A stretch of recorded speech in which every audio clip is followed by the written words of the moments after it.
ధైర్యం కలిగినటువంటి ప్రభుత్వము బీజేపీ ప్రభుత్వం అని సందర్భంగా మనవిస్తున్నాను. సమాజంలో అన్ని వర్గాలకు న్యాయం జరగాలని సబ్కా సాత్ సబ్కా వికాస్ అనేటువంటి నిర్ణయం ఒక నినాదమే కాదు, మాది చిత్తశుద్ధి అని నిరూపించుకున్నటువంటి ప్రభుత్వము నరేంద్ర మోడీ గారి ప్రభుత్వము. ఇటీవల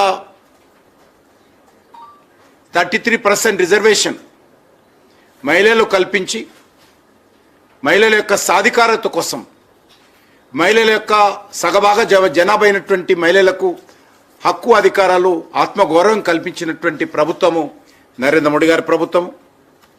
అంతేకాదు ముస్లిం మహిళలకు మరి ఏ రకంగా రోజు త్రిబుల్ తలాక్ రద్దు చేసి వాళ్ళ హక్కులు వాళ్ళ అధికారాలు మిగతా మహిళలతో ఏ రకంగా ఉన్నాయో వాళ్ళకు కూడా కల్పించినటువంటి ఘనత నరేంద్ర మోడీ గారి ప్రభుత్వం. సమాజంలో ఏకో వర్గం కూడా ఈ ప్రభుత్వాలు మా గురించి పట్టించుకోవడం లేదనేటువంటి భావన లేకుండా ఉండాలనే దృక్పథంతో అన్ని వర్గాలకు కూడా న్యాయం చేయడం కోసం ప్రయత్నం చేస్తున్నటువంటి ప్రభుత్వము. 1981 నుంచి 1931 వరకు కూడా కులగణన జరిగింది.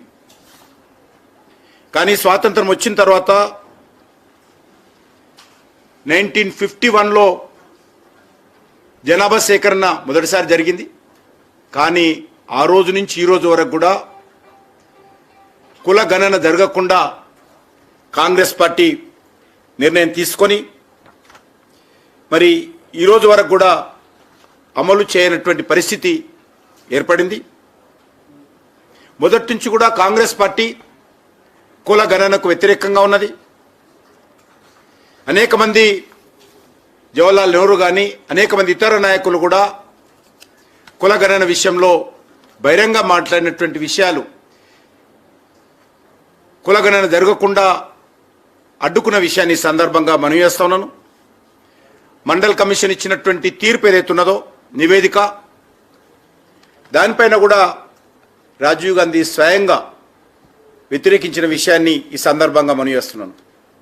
6 సెప్టెంబర్ 1990 రోజు పార్లమెంటులో రాజీవ్ గాంధీ గారు మాట్లాడుతూ దేశంలో బీసీల కంటే ముస్లింలే వెనుకబడి ఉన్నారు, ముందు సామాజికంగా ఆర్థికంగా వాళ్లకు చేయూతను అందించాలని చెప్పి బీసీలను పక్కన పెట్టి ముస్లింలను ఎత్తుకున్న విషయాన్ని సందర్భంగా మనవేస్తున్నాను. అంతే తప్ప బీసీలకు న్యాయం జరగాలనేటువంటి విషయంలో కానీ కుల గణన విషయంలో కానీ ఒక్క మాట కూడా మాట్లాడినటువంటి పార్టీ కాంగ్రెస్ పార్టీ అని సందర్భంగా మనవేస్తున్నాను. 2010లో ప్రధానమంత్రిగా పనిచేసినటువంటి మన్మోహన్ సింగ్ గారు కుల గణన విషయంలో మేము మంత్రులతో సబ్ కమిటీ వేసి నిర్ణయం తీసుకుంటామని చెప్పడం జరిగింది. కానీ ఇంతవరకు మరి వారు కాంగ్రెస్ పార్టీ అధికారంలో ఉన్నటువంటి ఏ రోజు కూడా మరి నిర్ణయం అమలు చేయలేదు. అదే సమయంలో భారతీయ జనతా పార్టీ తరఫున పార్లమెంటులో ప్రతిపక్ష నాయకురాలైనటువంటి శ్రీమతి సుష్మా స్వరాజ్ గారు ఆగస్టు 6 నాడు 2010 నాడు ఆనాటి ఆర్థిక శాఖ మంత్రి మన్మోహన్ సింగ్ గారికి ఉత్తరం రాస్తూ లోక్సభలో మేము ఆల్రెడీ కుల గణన విషయంలో అనుకూలంగా ఉన్నాము కాబట్టి మరొకసారి మేము మా స్టాండును క్లియర్ చేస్తూ సెన్సస్లో 2011లో జరిగినటువంటి సెన్సస్లో కులగణన చేపట్టాలని సుష్మా స్వరాజ్ గారు అదే రోజు ఉత్తరం రాశారు. కానీ మేము పార్టీ ప్రధాన ప్రతిపక్షంగా ఉన్నటువంటి కాంగ్రెస్ పార్టీ మా యొక్క కులగణన విషయంలో డిమాండ్ చేసి జనాభా సేకరణలో ఇది పొందుపరచాలని భారతీయ జనతా పార్టీ డిమాండ్ చేసినప్పటికీ ఉత్తరం రాసినప్పటికీ కూడా ఆ రోజు కాంగ్రెస్ పార్టీ ఈ అంశాన్ని పక్కన పెట్టి 2011లో జనాభా సేకరణ జనగణన చేసిన విషయాన్ని ఈ సందర్భంగా మనవి చేస్తా ఉన్నాను. అంతేకాకుండా బీజేపీ మొదటి నుంచి కూడా మేము కులగణనకు అనుకూలంగా ఉన్నాము. ఇది రాజకీయ అస్త్రంగా కాకుండా రాజకీయ లబ్ధి పొందాలనేటువంటి ఆలోచన చేయకుండా సామాజికంగా అన్ని వర్గాల ప్రజలు కూడా వారికి ఉపయోగపడాలనేటువంటి దృక్పథంతో భారతీయ జనతా పార్టీ భావిస్తుంది. దేశంలో కులగణన జరిగితే సామాజిక ఆర్థిక పరమైనటువంటి లబ్ధి వెనుకబడిన వర్గాలకు మరి చేకూర్చడంలో ఈ యొక్క డాటా ఉపయోగపడుతుంది. రిజర్వేషన్స్ కానీ లేక సంక్షేమ కార్యక్రమాలు కానీ సమర్థవంతంగా అమలు చేయడానికి కూడా ఈ యొక్క డాటా ఉపయోగపడుతుంది అనేటువంటిది భారతీయ జనతా పార్టీ నిన్న క్యాబినెట్లో తీసుకున్నటువంటి నిర్ణయంలో మా పార్టీ యొక్క స్పష్టమైనటువంటి వైఖరి, లేక ఎన్డీఏ ప్రభుత్వం యొక్క స్పష్టమైనటువంటి వైఖరి, కేంద్ర ప్రభుత్వం యొక్క స్పష్టమైనటువంటి వైఖరి ప్రస్ఫుటం చేయడం జరిగింది. ఉపాధి, విద్యలో అసమానతలు తగ్గేలా విధానపరమైనటువంటి నిర్ణయాలు తీసుకోవడానికి ఈ యొక్క కులగణన ఉపయోగపడుతుందనే విషయాన్ని కూడా ఈ సందర్భంగా మనవిస్తున్నాను. ఏ సామాజిక వర్గానికి వెనుకబడి ఉన్నారు, ఏ సామాజిక వర్గానికి ఏ రకమైనటువంటి కేటాయింపులు చేయాలనేటువంటి విషయం కూడా కులగణన ఉపయోగపడుతుందనే విషయాన్ని ఈ సందర్భంగా మనవి చేస్తా ఉన్నాను. ఈరోజు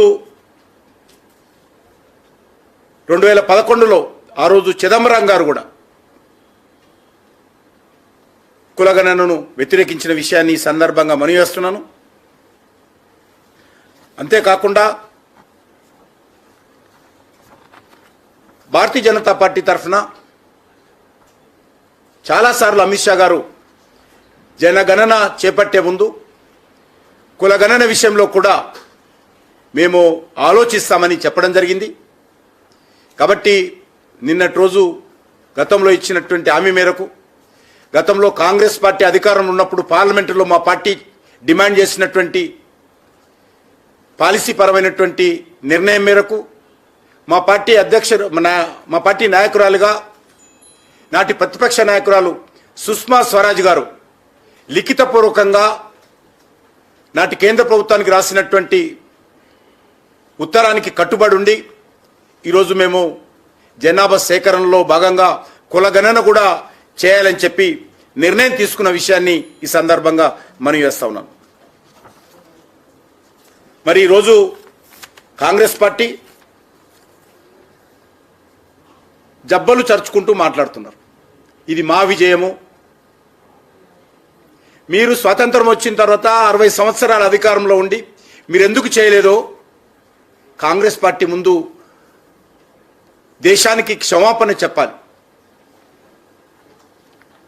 ఈరోజు కాంగ్రెస్ పార్టీ మిగతా ప్రైవేట్ లిమిటెడ్ కంపెనీలన్నీ కూడా రాజకీయ ప్రయోజనాల కోసం మాట్లాడుతూ ఉన్నారు. రాహుల్ గాంధీ ఇది నా ఘనత ఆయన చెప్పుకోవడం ఏదైతున్నదో మరి చాలా సిగ్గుచేటని ఈ సందర్భంగా మనం చేస్తున్నాం. రాహుల్ గాంధీకో కాంగ్రెస్ పార్టీకో భయపడి మేము నిర్ణయాలు తీసుకోలేదు. 2010లో కాంగ్రెస్ పార్టీ అధికారం ఉన్నప్పుడు ఏ కమిట్మెంట్ తోటైతే మేము ఆ రోజు పార్లమెంటులో బయట చెప్పామో అదే కమిట్మెంట్తో ఈరోజు నిర్ణయం తీసుకున్నాం. రాహుల్ గాంధీ కాంగ్రెస్ పార్టీ మాటలు వింటే ఒక సామెత జ్ఞాపకం వస్తుంది. కథ, రోడ్డు మీద ఎడ్ల బండి పోతూ ఉంటే ఎడ్ల బండి కింద ఒక కుక్క వచ్చిందట. ఆ కుక్క అనుకుందట ఎడ్ల బండి నేనే మోస్తున్నాను, నేనే నడిపిస్తున్నాను, ఈ భారం అంతా నా మీదనే ఉంది అనుకుందట. ఈరోజు కాంగ్రెస్ పార్టీ పరిస్థితి కూడా అదే విధంగా కనిపిస్తూ ఉంది. ఇంకొక విషయం ఈ సందర్భంగా మనం చేస్తున్నాను. దేశానికి సమాజానికి ఏ నిర్ణయం వల్ల మేలు జరుగుతుందో ఆ నిర్ణయాలు తీసుకున్నటువంటి సత్తా, ధైర్యము భారతీయ జనతా పార్టీకి, ఎన్డీఏకు, దేశ ప్రధానమంత్రి నరేంద్ర మోడీ గారికి ఉన్నది.